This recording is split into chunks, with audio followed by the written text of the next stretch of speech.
Hello and welcome to Sitok News. The headline for today: Student Tafiz Muhammad Taufik passes away. 14 injured in explosion in Manila. Mobile devices could be allowed in class. Seorang pelajar tahfiz iaitu Muhammad Takif Ahmid Muhammad Gaddafi telah meninggal dunia didera oleh penolong warden di sebuah sekolah agama. Pelajar yang berumur 11 tahun itu meninggal dunia di Hospital Sultan Ismail di Johor Bahru pada 26 April lalu. Adik Muhammad Takif sebelum ini telah dijadualkan untuk menjalani pembedahan di bahagian tangannya setelah kakinya yang dipukul dijangkiti kuman. Namun disebabkan keadaan jantungnya yang agak lemah dan tidak stabil, pembedahan tersebut terpaksa ditunda. Pada Sabtu lalu, adik Takif telah koma setelah kedua-dua kakinya dipotong bagi mengelakkan berlakunya jangkitan kuman. Doktor juga telah mengesahkan bahawa tangan kanannya yang bertukar kehitaman adalah disebabkan jangkitan kuman dan pembekuan darah di bahagian tersebut. Pengurusi Jawatankuasa Kesihatan Alam Sekitar, Pendidikan dan Maklumat Johor, Datuk Ayu Rahmat berkata bahawa keputusan ujian darah dan ujian skrin kesihatan adik Muhammad Takif akan diberitahu dengan kadar segera bagi mengetahui punca sebenar kedua-dua kaki mangsa terpaksa dipotong. Sementara itu, Ibu Mangsa, Felda Awani Ahmad berkata, beliau tidak menyalahkan sesiapa dalam perkara ini sama ada pihak madrasah itu sendiri atau sesiapa sahaja. Beliau berasa bersyukur kerana anaknya sempat memberi penerangan kepada pihak polis tentang kes ini. Jenazah adik Muhammad Takif telah dikebumikan di tanah perkuburan Felda Bukit Aping pada hari yang sama. Dalam pada itu, suspek kes terbabit yang berumur 29 tahun telah ditahan reman di Balai Polis Johor Bahru selama 7 hari bagi membantu siasatan. In education, mobile devices could be allowed in class. Moving on to the Education Minister, Dr. Sri Mazir Khalid, said that the policy change to allow mobile devices to classrooms will be studied for possible implementation. During his speech, while launching a series of sports books published by the Institute of Translation and Books Malaysia, he stated that students are not allowed to bring mobile devices to school under the current policy. However, with technology advancing as quickly as it is unlikely to stop students from doing so.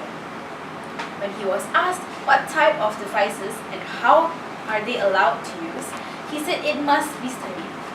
From what he had observed from other countries, he said that students came equipped with not only their mobile devices, but with their own connectivity of internet or access. He also added that even the blackboards in the classroom were replaced with smart boards, which allow teachers to Google information that can be viewed in 3D. He pointed out that schools from other countries were allowed to use devices as a means of teaching and learning through particular periods such as maths, science, for instance.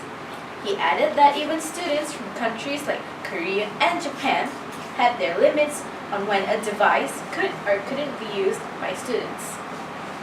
He said that students wouldn't be allowed to use their devices in the classroom for the entire day. Internet connectivity at 10,000 plus government schools in Malaysia vary and dependent on whether they are located in urban or interior of states. He instructed that implementing the Bestari Net to ensure that all schools get internet connectivity for at least 6 megabytes per second. This is different from when compared to other schools located in urban areas with a connectivity between 15 to 20 megabytes per second. Deputy Prime Minister Dr. Chong Sin Mun stated in Ipoh that the ministry welcomes all quarters to submit in their suggestions on the mobile devices. Datuk Sri Mahathir had also witnessed the signing of an agreement between the ITBM and the Han Culture Center, Malaysia on books from China, which could be translated into Malay and English. Dalam kampung di Manila, demikian menurut polis Filipina pada Sabtu lalu. Bagaimanapun, pihak berkuasa menolak ia mempunyai kaitan dengan mesyuarat pemimpin Asia di ibu negara. Letupan itu berlaku pada Jumaat, kira-kira 5 km daripada kompleks yang dikawal ketat di mana pemimpin pertubuhan negara-negara Asia Tenggara bertemu. Polis berkata mereka sedang menyiasat mengenai kemungkinan wujudnya serangan balas dendam. Menurut Inspektor Kimberly Molitas, ahli keluarga kepada seorang remaja lelaki yang berusia 14 tahun yang cedera dalam serangan di kawasan berkenaan, telah membuat satu ancaman awal. Beliau berkata, bom yang dibuat merupakan bom buatan tangan itu disumbat dengan bahan letupan grade rendah seperti membuat muncul, sehingga kini tiada tangkapan kuat. Kejadian ini tiada apa-apa kaitan dengan mesyuarat pemimpin Asia yang sedang berlangsung. Kami memberi jaminan bahawa langkah keselamatan telah diambil dan diharap masyarakat memberi kerjasama dalam hal ini, kata Ernesto Abela, jurucakap Presiden Rodrigo Duterte mengurusi kenyataan. In sports, Manchester United 3, Southampton 2 in EFL Cup finals. Zlatan Ibrahimovic was ultimately the Manchester United hero on another dramatic day at Wembley as Jose Mourinho claimed his first trophy with a thrilling 3-2 EFL Cup final victory over Southampton. The Swede struck 2 goals, including a vital winner 3 minutes from time, to seal a 5th League Cup triumph for United. But it was far from plain sailing for the Reds, who were pegged back by the impressive Saints, having gone 2 goals ahead in the first half thanks to Ibrahimovic and Jesse Lingard. Manolo Gabbiadini netted twice for the Saints, but United, in typical fashion, found a way to emerge victorious and win a silverware through Ibrahimovic's late header. It was the Reds who had the first sight of goal when Paul Pogba's well-struck shot was punched away by Fraser Forster. But it was the Saints who enjoyed the best of the opportunities in the opening period, and they would have been ahead but for an offside flag on 11 minutes. The Saints continued to look dangerous in attack, but an incident at the other end, on 19 minutes, brought the first goal of the game. Oriol Romeo's foul on Herrera allowed Ibrahimovic to take aim from 35 yards with a sublime free kick over the wall and past the outstretched arm of Foster. Chances was less frequent for the Reds, but when they came, Mourinho's men made them count, and it was Lingard who utilised some space in the box to double United's advantage on 38 minutes. After receiving a pass from Rojo, the man who netted in the 2016 FA Cup final and 2017 Community Shield opened up his body and rolled a measure of effort in the far corner. Things got even better for Southampton 3 minutes after the restart, when their Italian striker found the net once more.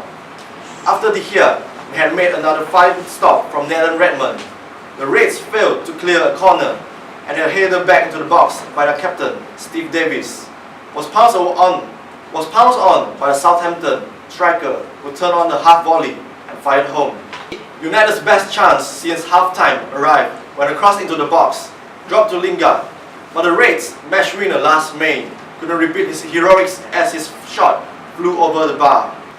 Instead, it was left to Ibrahimovic to send United fans into dreamland as the Reds broke forward on 87 minutes, with Herrera eventually supplying an inch-perfect cross for the Swede to head home and seal a 5th League Cup triumph for United, amid jubilant scenes once again at Wembley.